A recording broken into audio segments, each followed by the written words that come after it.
Hello, everybody. I'm Truman Jacques, and if I'm looking unusually happy, it's because we've been gifted with the new addition to our program. Patricia Stitch is now the permanent co-host, and I can look over here every week and say Patricia and be right on the money. And remember who's here next to you. That's right. Well, I'm really happy to be here. Thank you for having me. Congratulations. Thank you. We have a special show today. As part of its Reach Out program, KNXT has designated February as Heritage Month. And today we're going to focus on a very important part of our heritage, the development and growth of our city of Los Angeles. We'll also be talking about the first families, the people who settled here in the first place in a few years. In fact, in 1981, Los Angeles will celebrate its bicentennial. So we'll be talking about these original families and their socioeconomic and ethnic mixture. Also today, we are going to take a look at the impact and contribution of various community groups, and that should be very interesting. But before we do that, we have a special treat for you. Ian Whitcomb is a singer and songwriter who's also a history buff and who's a great fan of Los Angeles, and he has a song right now about our city of LA. Come and make your heaven in LA. Neath orange trees you'll cast your cares away. This was written in 1922. Or in a bungalow, when parlor lamps are low, you'll dream about the future and how Los Angeles will grow. The folks will come and settle down to work. No other way. Where oil wells like milkmaids gently slop, slop. Where all our grass is greener than rotten Pasadena. So come and make your heaven in LA. 1922. Thank you.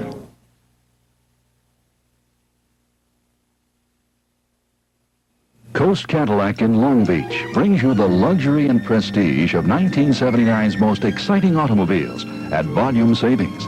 See the all-new Cadillac Seville for $1979, the ever-popular Coupe de Ville, the incomparable Fleetwood Eldorado. Come to Coast for Southern California's finest selection. You'll save more whether you purchase or lease your new Cadillac. That's Coast Cadillac, Willow and Redondo, just south of the San Diego Freeway. We're in Long Beach. This week, you can buy a Pacero motorhome for just $18,595 at Caswell's, 700 East Foothill, Pomona. Disco Los Angeles is Cute 102 FM. Are we minutes away from disaster? See The Late Great Planet Earth from Hal Lindsey's bestseller featuring Orson Welles. Now showing or coming soon. Look for this ad in your newspaper. Since we're talking about Los Angeles as home today, it seems appropriate to talk about our set, which is our new home, and we're very proud of it. We hope you like it, too. With us to begin today's odyssey through the history of Los Angeles is Jackie Wilson. Jackie is the public relations coordinator of El Pueblo de Los Angeles State Historic Park, which includes the modern-day Alvera Street, and David Almada. David is the president of the El Pueblo Advisory Committee. Folks, we're on pins and needles. Who were these people who came here in 200 years ago, and why did they come? Where did they come from? Well, they came from the northern part of Mexico, Sinaloa and Sonora in Mexico, and they came here. It was a very laborious trip, obviously, at that time, and they settled here in approximately 1781. This is the time they actually started our Pueblo. I might mention that there were 11 families and 44 individuals in the families that came from, which really was a part of the northern frontier of Mexico. And at that time, it was not known as Mexico, it was New Spain. And the reason they were coming was to populate the land. The Spanish government thought that the land should be populated. Also, I'd like to point out that in my own family comes from Alamos, Mexico, which is now Sonora. And that was one of the areas where the original founders of Los Angeles were recruited. Well, 1781, that's about the time that George Washington was doing a big thing on the other end of the continent. Is that correct? That's right. That's So correct. here there was action going on also. Now, there was an ethnic mixture involved here. Let's talk a little bit about that. The original founders were Indian, black, what was known as mestizo, which is now a Mexican, in our terms would be a mestizo, Spanish and Indian. Of course, we had mulattoes. Blacks were intermarried with the Indians and with the Spanish. And so then we also had one Asian family. Unfortunately, they were not able to actually arrive in Los Angeles, but they were part of the original family. So then we have an ethnic mixture involved. You are the president of the El Pueblo Advisory Committee, and obviously you have a personal interest because of the history of your family. What exactly is the committee, and what exactly is your function? We have a 5-member advisory committee to the city of Los Angeles. We're appointed by Mayor Bradley. I've been on the committee since 1974. I'm president this year, and I was president last year, so in my 5 years of involvement, I've been president 3 years, so I've been very actively involved in the El Pueblo, working with the city of Los Angeles. It's a tripart agreement between the county, Los Angeles County, the state, and Los Angeles City. Now, the city actually is administering the park. It became, by the way, a state historic park in 1953, and the city has only been running it for about the last 5-6 years. Well, we've got some slides of the historical aspects of it, so perhaps we can show these, and Jackie, you can tell us what they represent. We're starting out here with a very early picture of the Plaza Church. Now, you all perhaps know that the old Plaza Church was started about 1819, finished in 1822. And this whole area of the plaza was really the center of the religious and cultural life of the people. One of our members is Bishop Ward, Bishop John Ward, and I have to point out that the church is still part of the Catholic Archdiocese. It's another shot. And here's another shot of the Plaza Church a little later, and this is a shot looking north at Commercial and Spring Streets. Gives you an idea of what the area might look like in late 1860s. And this is the plaza as you're looking down from the hill. Fort Moore Memorial is up on the hill, and you're looking down at the back of the church toward the plaza, as you can see it there. And Olvera Street is on the left, in the upper left-hand part of the picture. And of course, Olvera Street is world famous. Tourists come from throughout the world to Olvera Street and to the El Pueblo Park. It's the most, I think, the most well-known section of the It's the most well-known. We're trying, though, to work on the Pico Garnier block and make that a little bit more known to the public, and we're going to be talking about it. Here you see the Pico House was built in 1869 and opened in 1870. And really was one of the outstanding hotels of its time. Very unfortunately, it didn't last very long. Pio Pico lost his fortune and lost the hotel about 10 years later. But we have great hopes now for the restoration of this very outstanding building. Pio Pico also was the last Mexican governor, and he believed in the city of Los Angeles, and he invested his money in that hotel. Here you see the firehouse. This is one of our 2 active museums in the park. The firehouse was one of the first of the actual buildings used for a fire station in 1884. Our other museum, of course, is the Avila Adobe on Olvera Street. Here you see the Avila before anything was actually done to this. This was in the 1920s, late 1920s, that a woman by the name of Christine Sterling came upon this very dilapidated building in what was a rundown alley and decided that this, being an old adobe, really should not be lost. And it was through the efforts of Mrs. Sterling that Olvera Street began and the Avila was saved. Was she a Los Angelino? Yes, she was. She came from San Francisco and was living here. She actually lived in the house for some time. And it was really through her efforts that we have what we know as the marketplace in Olvera Street and subsequently the park. Some of the merchants in Olvera Street date back from the 1930s and 1940s, and they're still there working. It's a family. It's very important, the human element of Olvera Street. And this is the facade of the Sepulveda House. And this was built about 1887. And now we're very hopeful that we will have money to restore the Sepulveda House and be able to develop, will be some commercial use, but we'll also have some museums in this building. It's a lovely example of East Lake Victorian architecture. As we quickly look at the rest of these, can you give us, in summary, an overview of if the committee could have the best of all possible worlds, what would they want to do there? We want to make sure that we develop the Pico Garnier block. We showed on the slide the Pico House, which was a hotel. We also have the Merced Theater. And we're hoping that people like Luis Valdez, who was putting on the big play Zoot Suit and now is going to Broadway, will help us and get the public awareness that we have to do something with these buildings. The buildings have been reinforced, and have met the earthquake standards. However, the interiors have still not been developed. This is where we're at now. We only have a few more years before our big bicentennial, and we want to really push the state, the county, and the city to get together and develop these buildings because it's so important to our city's history. We'd like to thank both of you for being with us. Congratulations and good luck to you. Thank you. Lots of luck. We'll be back to talk more about the impact and contributions made by the Latino community when we talk with Los Angeles Deputy Mayor Grace Davis.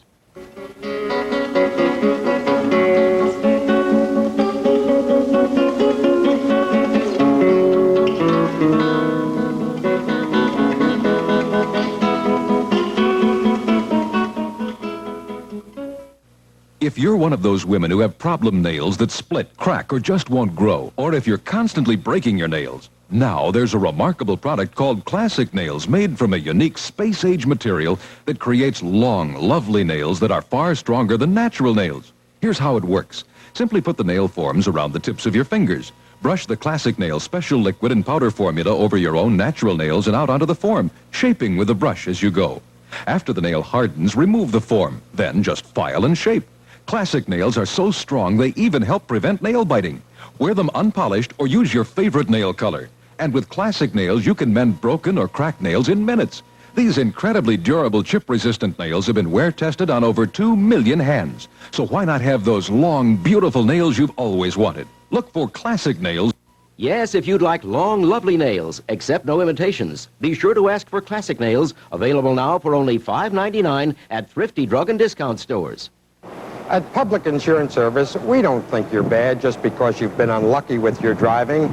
Instead, we're an agency representing a plan designed to help problem drivers. Public Insurance Service is a California corporation doing something positive about your auto insurance problems. Call the people who understand at 990-8383. In Orange County, 771-1990. And in San Diego, 231-9546. Public Insurance Service.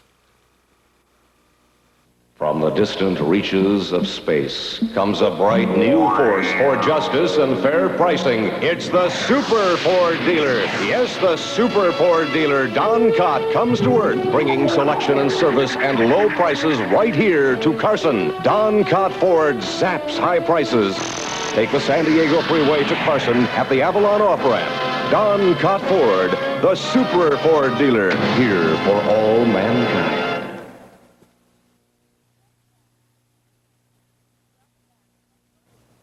Welcome back. Joining us now for our discussion of the Latino community here in Los Angeles is Grace Davis, who is Deputy Mayor of the City of Los Angeles. Welcome. How are you? Just fine, thank you. The Latino community here in LA is increasing dramatically and rapidly, and I'm wondering if you have some statistics so we know exactly what community we're talking about and how large it is. Well, first of all, we have almost 3 million people here in the city of Los Angeles.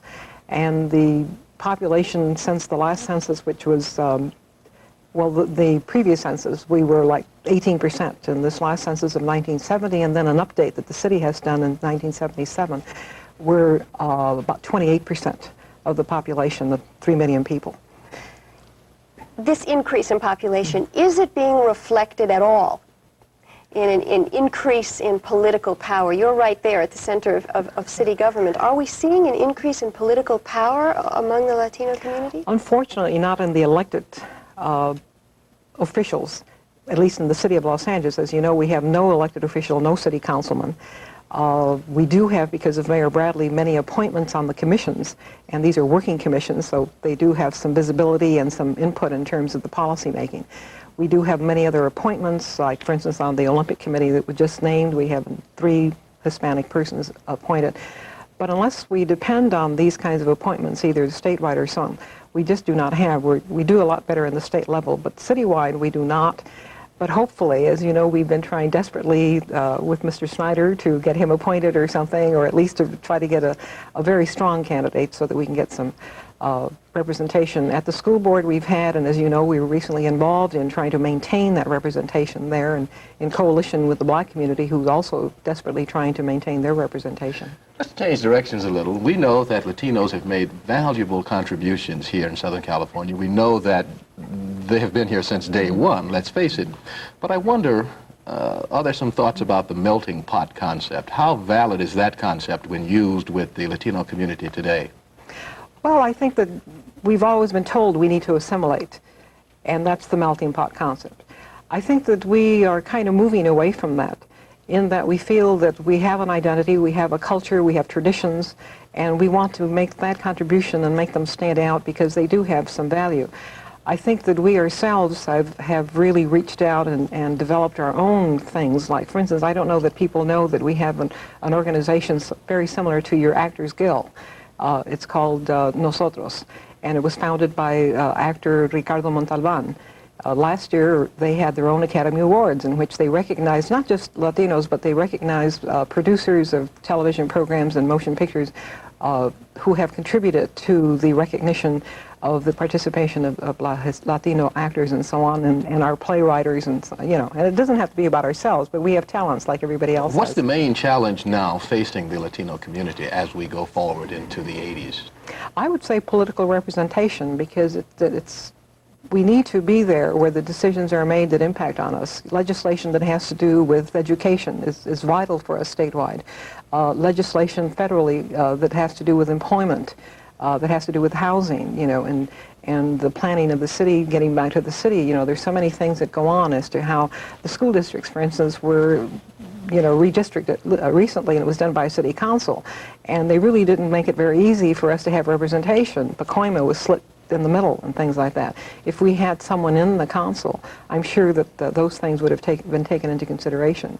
I would say politically is the thing that's, you know, for instance, speaking out against immigration. We do it as citizens, but it's going to take some real clout in terms of political power. I think the potential is there because we have the largest increase in population has occurred within the Hispanic community between the ages of 18 and 65, which is where the, you know, the voting age exists.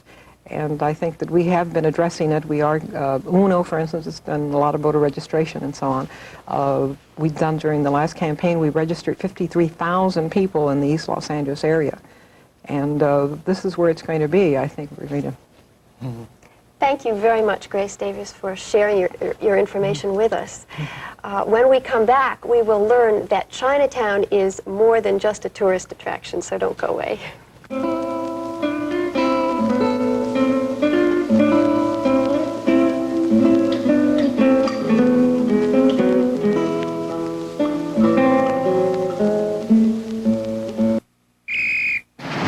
It's Magnavox annual sale time at Roberts, and we're handing out money.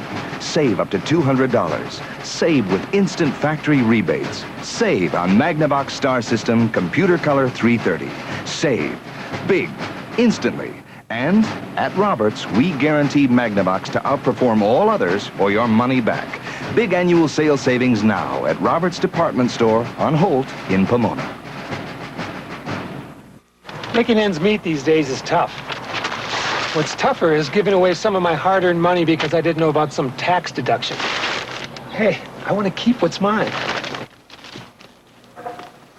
Don't worry. At H&R Block, we'll help you keep what's yours. Our trained preparers dig for every allowable deduction and credit, like the new credit for putting in insulation and storm windows. At H&R Block, we'll help you keep what's yours.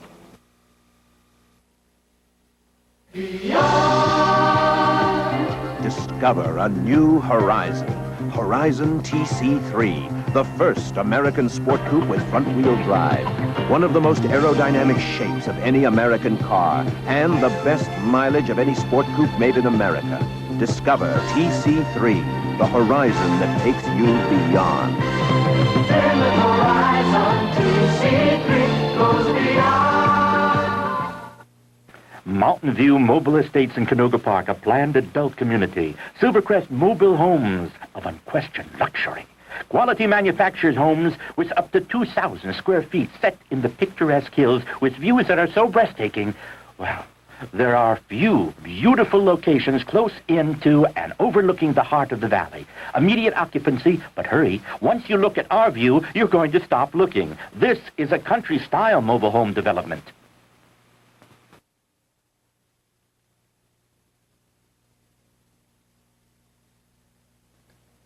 With us now to talk more about ethnic contributions is David R. Chan. David's with the Chinese Historical Society. He's also a CPA, he's an economics major, and he's an attorney. David, what has been the Chinese experience here in Southern California? Well, I think when you talk about the Chinese experience in Southern California, I think you have to look at it first in terms of the Chinese experience throughout the country, and then compare that to what the Chinese experience has been here. Because I would say if you compared what has happened to the Chinese in Los Angeles to what happened to the Chinese nationally, it's maybe a bit on the favorable side. But taking it in the absolute, I think the Chinese experience in Los Angeles has had some pretty depressing moments. What exactly do you mean by that? Okay, I guess the best example is the Chinese massacre of 1871, in which a mob went through Chinatown and killed 19 innocent Chinese. And that sounds pretty horrible. It's not the only such instance of violence against the Chinese that has occurred in the United States in the 19th century. On the other hand, after the massacre, when there was a tremendous violent anti-Chinese movement throughout the western United States, Chinese in Los Angeles had it relatively good. There were no mass mass murders, lynchings, things like that there may have been in other parts of California and the West. And in fact, the Chinese were able to carve themselves out economic niche in the Los Angeles community.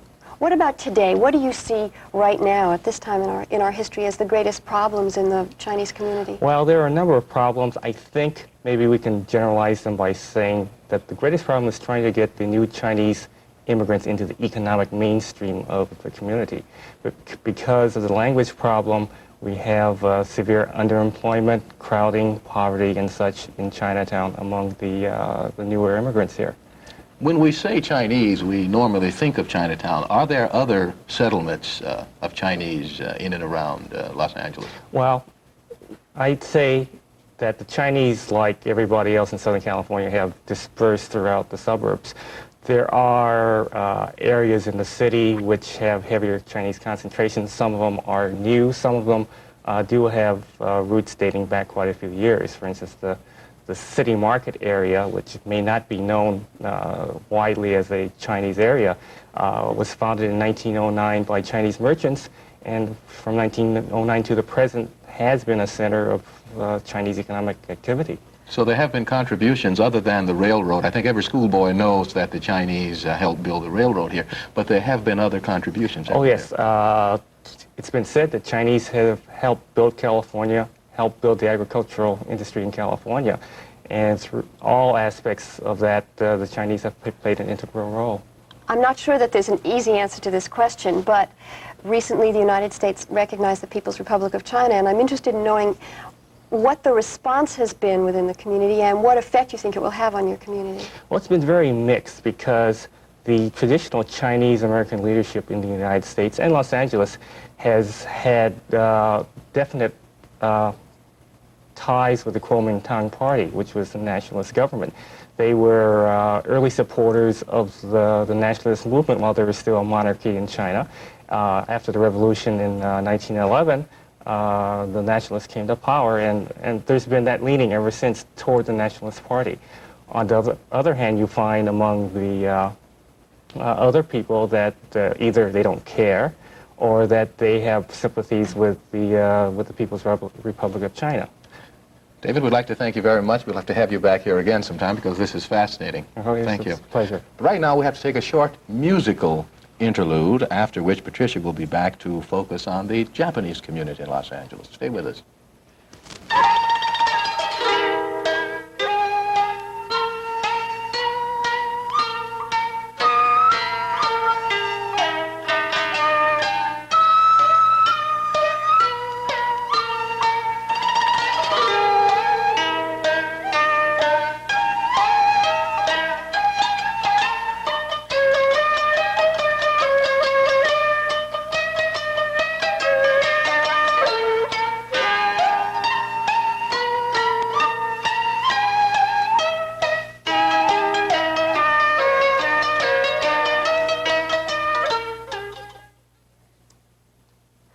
Joining us now in our discussion of the Asian community in Los Angeles is Howard Nishimura, who is a commissioner of the Community Redevelopment Agency for the City of Los Angeles.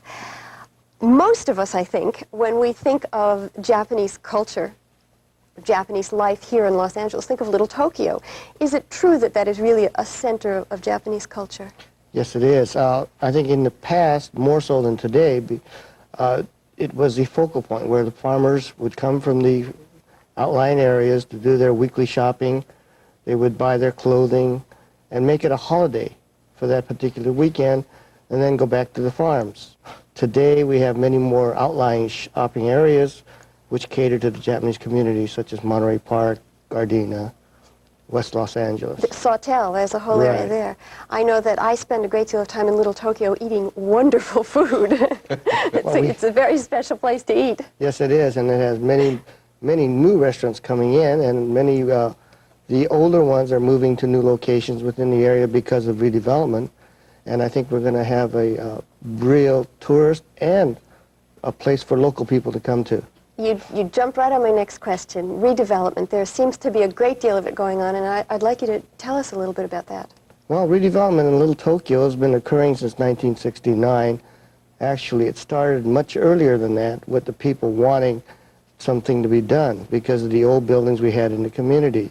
Since then, 69 it officially became a redevelopment area, and we have built 2 churches, a senior citizens, a shopping mall, a new Otani hotel with 448 rooms. We're in the process of building additional shopping areas and 100 units for low to moderate income housing for the people. We're trying to build sufficient units so that it will become a living community as well as a shopping community. How would you compare the progress and development of the Japanese Americans here in Southern California with the Japanese in Japan? Is there something there that can be talked about, or? Well, it's a little difficult. I would try to explain that, you know, they have the money, the power to overcome a lot of problems. Here we're in the minority, and we have to fight our way through these problems. We have also the problems within our own community of people trying to work together.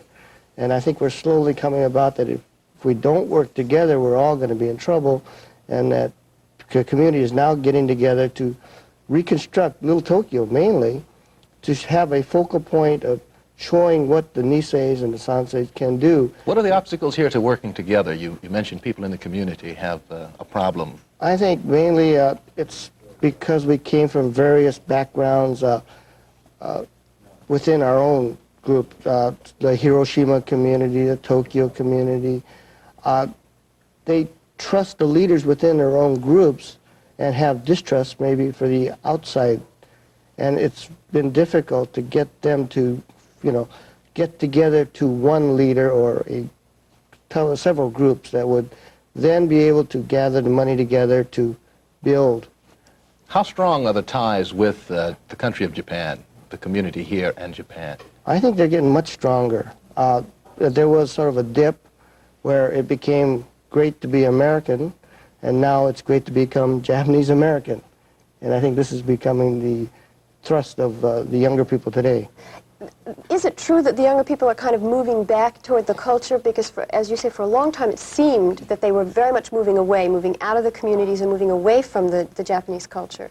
Yes, it is. There's a return now? There seems to be a return of the people back to becoming associated with Japan. I think the war created a fever that maybe we shouldn't be associated with Japan because we fought against them. And the prison camp here, that experience. Right, well, the relocation camp is the way they like to call them. Mm-hmm. Relocation camps, problems. I'm sorry, yes.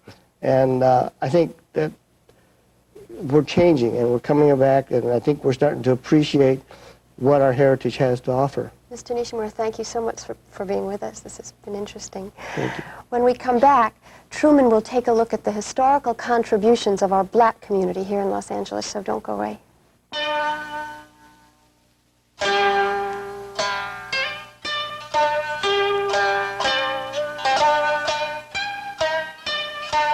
Countryman quality food delivered right to your home. The executive lunch or dinner alternative for office or plant. Munchie Man for brainstorming, office parties, or home just for the two of you. To a real bash. Lasagna, chicken, quiche, beef curry, enchiladas, sandwiches, and now executive lunches and dinners featuring Chinese cuisine made with Chateaubriand, shrimp and lobster, New Orleans style, pheasant with wild rice, salads, desserts, and beverages. For fast delivery, dial We Serve. That's Munchie Man. Coast Cadillac in Long Beach brings you the luxury and prestige of 1979's most exciting automobiles at volume savings. See the all-new Cadillac Seville for $1979. The ever-popular Coupe de Ville, the incomparable Fleetwood Eldorado. Come to Coast for Southern California's finest selection. You'll save more whether you purchase or lease your new Cadillac. That's Coast Cadillac, Willow and Redondo, just south of the San Diego Freeway. We're in Long Beach. T. Pearson Realtors covers the west side from Beverly Hills to Malibu. At Leela T. Pearson's, integrity is the priceless ingredient of our success. You see, Leela T. Pearson has been serving the West Side for over a quarter of a century. These are our people, knowledgeable and efficient to help you with your every real estate need. Professionalism that you can depend on. Leela T. Pearson Realtors is one of the oldest, best-known, and most successful offices on the West Side. Come see us. Before you buy any couch, chair, or love seat, think of Dana of California. For over a quarter of a century, Dana of California has been making wonderful couches, chairs, and love seats right here in Southern California and available at the finest furniture stores throughout Southern California. Ask for the name. It's Dana, Dana of California, for couches, chairs, and love seats. Made with love by our family for yours.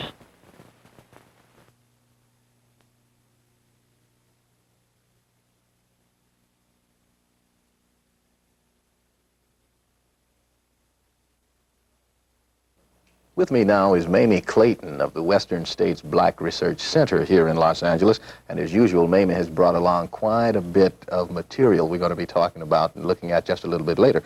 Mamie, refresh us. What is the nature of the work of the Western States Black Research Center? Well, actually, we preserve material and do research in black literature and history for a lot of the faculty, students, people in motion picture industry and television shows, those kind of things. And you have quite a bit of material pertaining to the blacks in Los Angeles, how it was. We said earlier on the program that in 1781, black people came here with the other 11 families, and there didn't appear to be discrimination and things of that nature. When did all that get started? Well, actually, after the Civil War, they started discriminating a little bit, you know, and got a little worse. And they decided that blacks could only live in one section of the city. And finally, they broke down those bars and let them move a little west up to Main Street. And then years later, they moved as far as Western Avenue. And now, and in the 40s, they could move as far as Arlington. There were some pretty important black people in and around those days, weren't there? Owned a lot of property, engaged in a lot of business here in town? Yes, they did. There are a lot of business people, had funeral parlors, little grocery markets, quite a few little small business people here. But I understand that in World War II, we had a huge migration of blacks to come here from other places, and there are many people who say that had a lot to do with the attitudes on the parts of the other communities towards the blacks. Is that true? That is very true. And found a little less discrimination as far as the housing, but still you were limited as far as the places you could go. You're limited in certain jobs that you could have. It's just always a limit on everything that you could possibly do here in Los Angeles during the 40s and before the 40s. Let's look at some of the material that you have. For instance, here is something called the Bill Robinson Theater. Now, Bill Robinson, I believe, is the old Florence Mills Theater. It was on Central Avenue, and that was very popular in the 40s, Bill Robinson Theater. And we have here a copy of the Eagle, which was a newspaper, and a lot of people did not know that black people had this way of communicating with each other back then. This is 1904, by the way. Well, this paper first started in 1890. The first issue was put out in 1890 by John Nemore. And Charlotta Bass took it over after Mr. Nemours' death and carried it on until the late 60s. It was defunct by the late 60s. Just as an aside, I should say to the audience that one of the impressive things is the ads in the paper and what they cost. It says here, steel stoves and ranges, prices $14 to $50. Let's look at one of the other ads on the back here, where we have You know, ironically enough, people used to take those flour sacks and make clothes, you know, make shirts out of them. You could still see the Pillsbury on the shirts when the boys would wear them in school. What were some of the contributions that blacks made to the lifestyles here of the other people in Southern California? Well, the blacks have been known to come out with some very ironic things like architecture designs and some of the first ones in the clothing designs, and many famous people have been you know, here in Los Angeles, and they have brought on some very lovely and unique ideas. How about these things we hear today, like busing and all of these things? What was there anything in the past that could have made a black person who lived then realize that it was going to be this way 100 years later or 50 years later? Well, not then. They weren't even thinking about it, because actually they did not have those kind of problems in the schools, and everybody would just go to school near your neighborhood, and kids were all friendly and parents were all friendly with each other. Some of the old-timers tell me that black people thought that California was heaven. Yes, I think a lot of them probably did think that, too. A lot of other people, too, maybe, Right. not just black people. Right. Look, it's been a pleasure having you here with us, and as we close out, I'd like to hold up some more of these. Here's an old souvenir program of a program African Methodist Church called the Old AME Church. And it's a program that they had here in the 40s. that was around where Biddy Mason owned a lot of that property, Right, a black woman right. down around 3rd and Spring Street. That's right. Well, that was on 8th and Town, one of the first AME churches here. So I understand quickly that your collection will be moved to a major college very soon. Well, we're thinking very seriously about going to an academic setup. Excellent. Mame, it's been a pleasure having you here with us. Thank you for coming down and sharing with us. We're going to find out about Fairfax Avenue and take a look at the larger Los Angeles community right after this.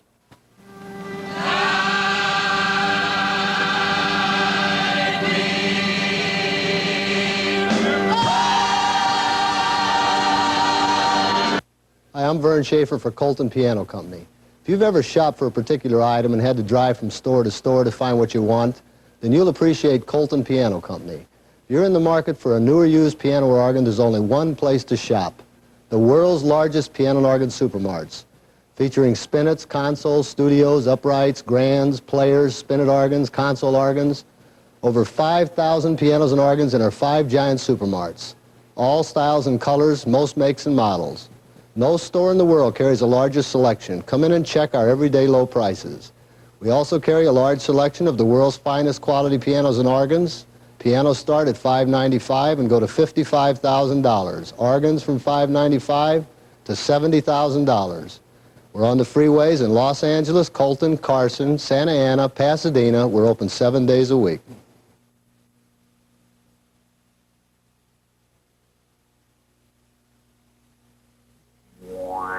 Is it a bird?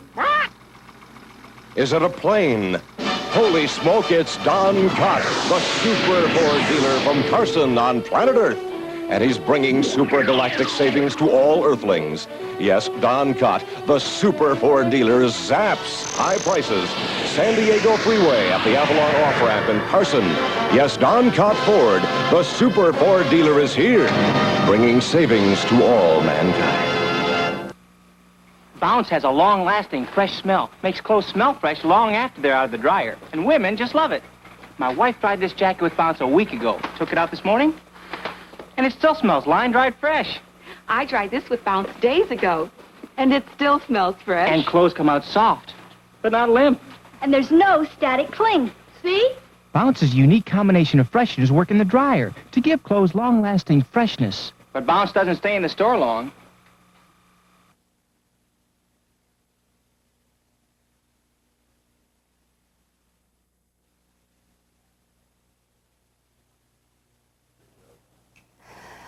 Welcome back. We continue our discussion of ethnic communities here in Los Angeles with Dr. Norton B. Stern, who is editor of the Western States Jewish Historical Quarterly, and Bill Mason, who is a curator at the Los Angeles County Museum of Natural History.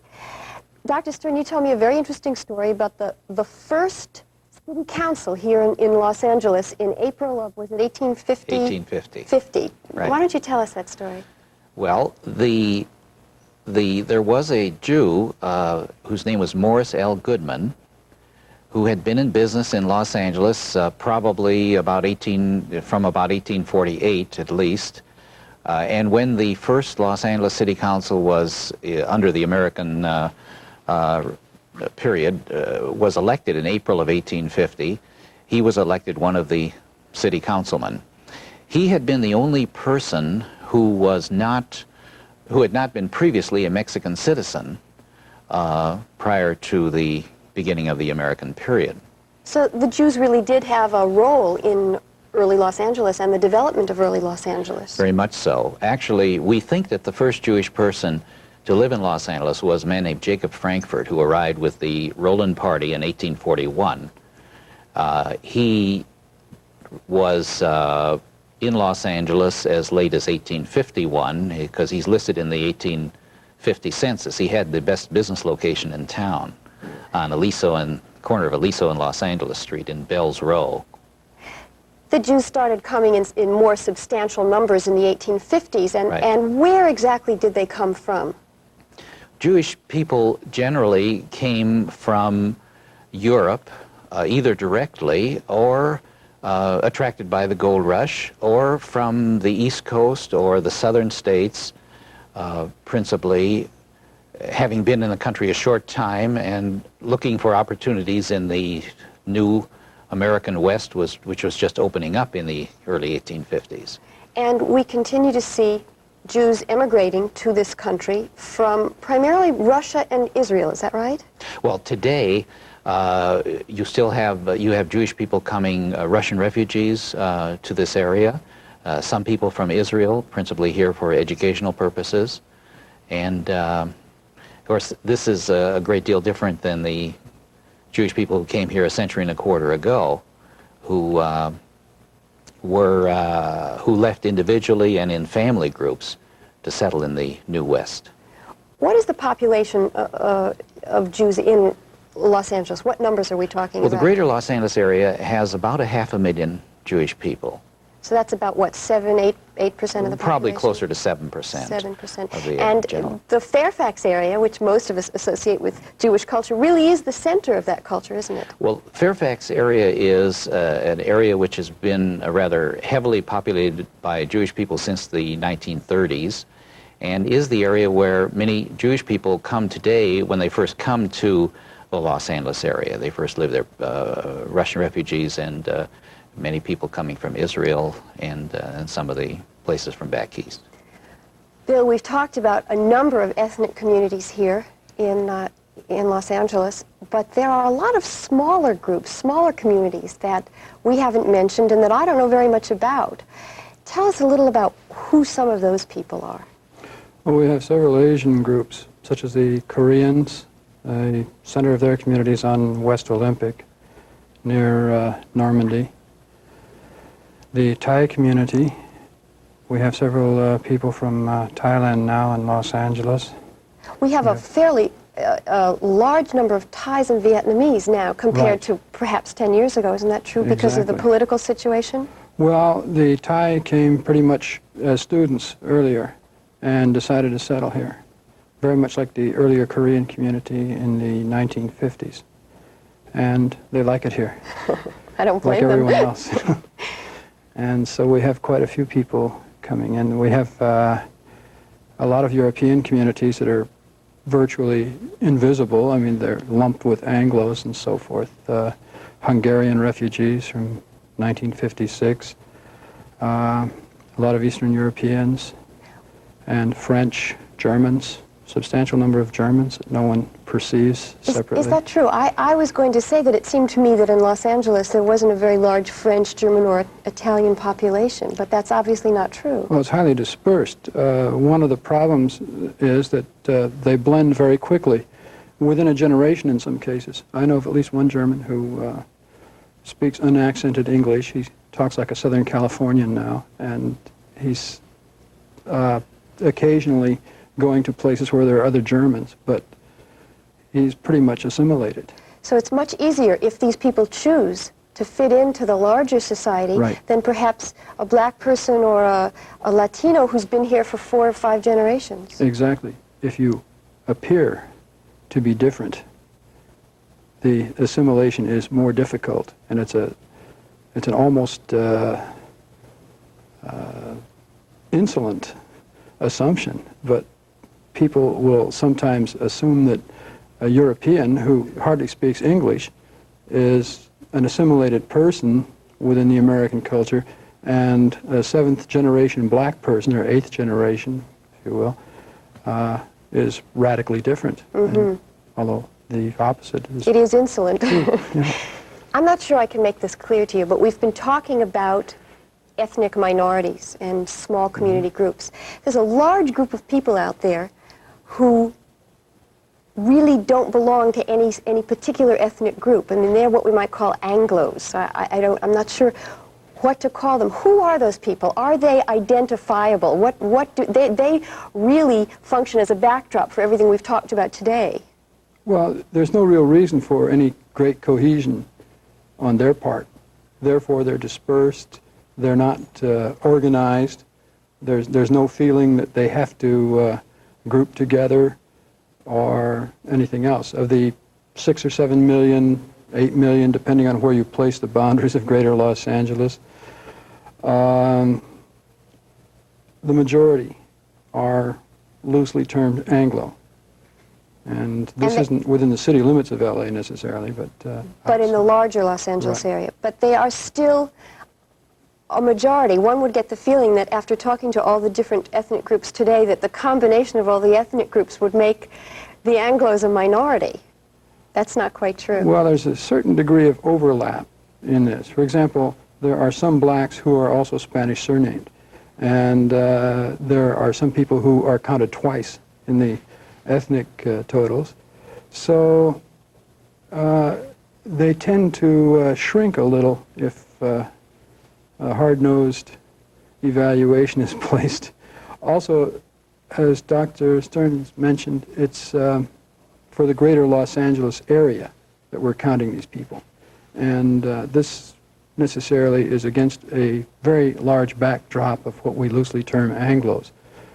I'm afraid, though, that the Jews are very often counted as Anglos in these statistics, and maybe some Jewish people might object to this label. I think that there Certainly is... the WASP label wouldn't be appropriate. There's a community of Jews who do maintain a strong ethnic identity, but I think there are a large number also who are considered and do consider themselves to be Anglos. It's been very, very nice to have both of you here. Thank you so much for joining in our show today. When we come back, we are going to have another song from Ian Whitcomb, so stay with us.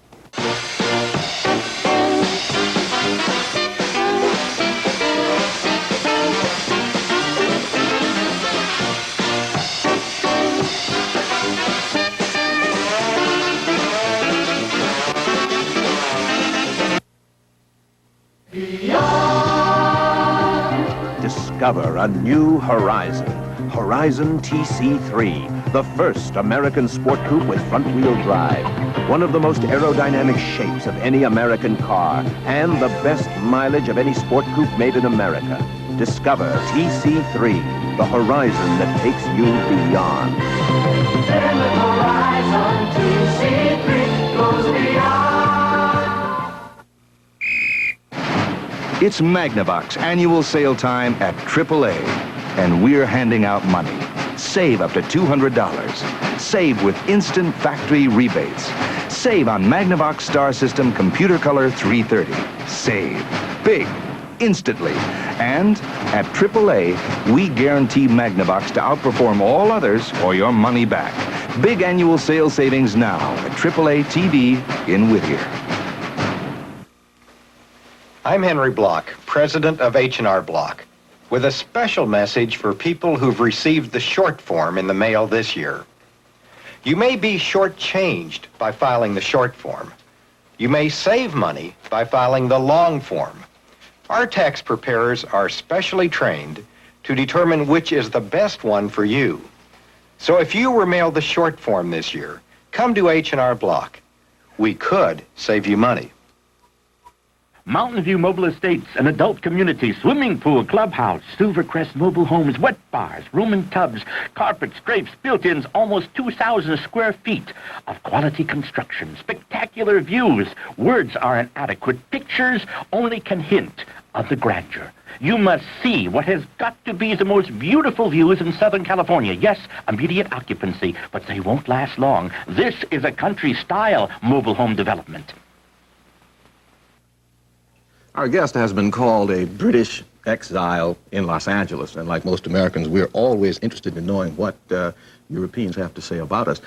But how does a man who, let's call you a British intellectual, Trinity College, associated with Oxford and all of that, how did you get into expressing yourself through music, coming from modern history and political thought? Well, I've always thought that popular songs should, you should sugar your pill. I don't think that all popular songs are just escapist things, are just I Love You, Moon, June. But on the other hand, I did object to those kind of protest songs we had in that terrible era, which I'm so glad has gone, the 60s. What a period. When you had people like Dylan and pointing and saying, yeah, Mr. Jones, you go back home, Mr. You know good, and all this kind of thing. And that terrible song, The Eve of Destruction and all that. I mean, you shouldn't hit it on the line like that. You should use art and poetry and some sort of artifice to sugar your pill in the same way that Cole Porter did in a song like Love for Sale, when he wrote a marvelous song about the world of prostitution, if one might mention that word, and called it Love for Sale. He got across a very good point, but through poetry, through going obliquely at the thing. How do you see us in America, specifically in Los Angeles? How do I see why, you? Well, you've written a film, which was at FilmX last year. L.A., my hometown. Meaning this is where I live. Right, and you obviously love Los Angeles. You've Love done a book which will be released, I think will be published soon. In April. In April. And we hear so much about Los Angeles from you outsiders. Well, are we outsiders? You know, I'll tell you, it's a funny thing. In this very building that we're in now, this is the site of the first film studio. It's called Nestor Pictures, founded by two Englishmen. Is that true? In 1909. Would you play John Bull? So, the English have played a huge part in the building of this, of Los Angeles. Santa Monica, which I know is not part of it, but that was founded by a Welshman called Jones. Did you know that? No, I did not know that. So, what is it about L.A. that fascinates you? You've moved here, you consider it your hometown, you've done a film and a book about it. I'll tell you in a nutshell, it's the last frontier. You see, you can't go any further but Japan. I mean, this is the sea. I mean, all we've got is the sea. So here in this little acre, or whatever, mile, whatever it is, several miles, is collected the greatest collection of geniuses, of interesting people, of dullards, of maniacs, of kooks, but it's the most exciting place in the world. It's constantly on the move. What happens today in L.A. will happen in the world tomorrow, good and bad. It's fascinating. You're doing a course at USC, I believe, in the history of popular music. I'm teaching one there, yes. It's on until the end of March, so if you want to join, join. And I'm hoping after that to do a course on the story of L.A., because I'm absolutely a number one fan. Well, it's the most exciting town in the world. Town, I call it a town, a village.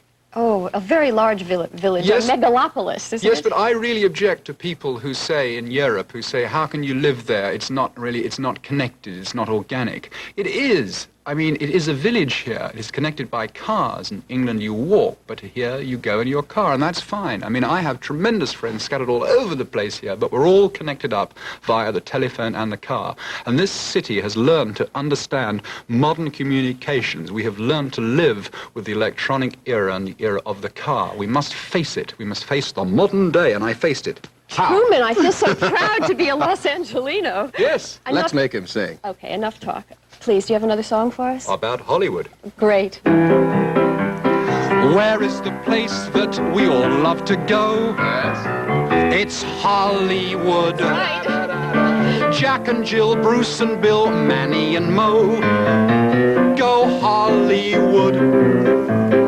Down on that boulevard, Saturday night. You've never seen such a colorful sight, but make sure that you roll up your windows real tight. In Hollywood. Great. I'm sorry, we have to leave. Thank you so much for being with us. Perhaps you could kind of play us out. Thank you for being with us. Come back next week. I'm Patricia Stitch. Bye-bye. And I'm Truman Jacques, and we'll see you then. I'm gonna make your heaven in LA.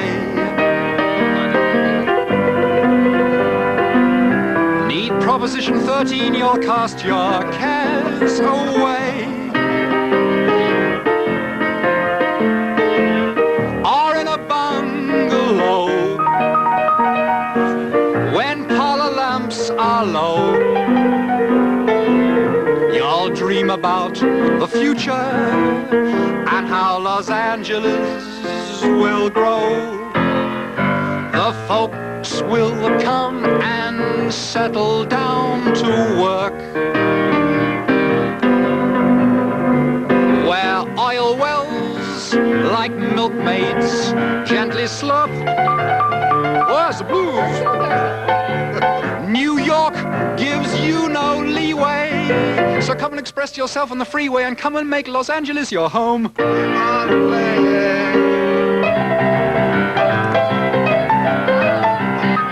Tonight at 7:30, join Connie Chong and Steve Edwards as they visit the fabulous Hearst Castle in San Simeon on Two in the Town. That's tonight at 7:30 here on Channel 2.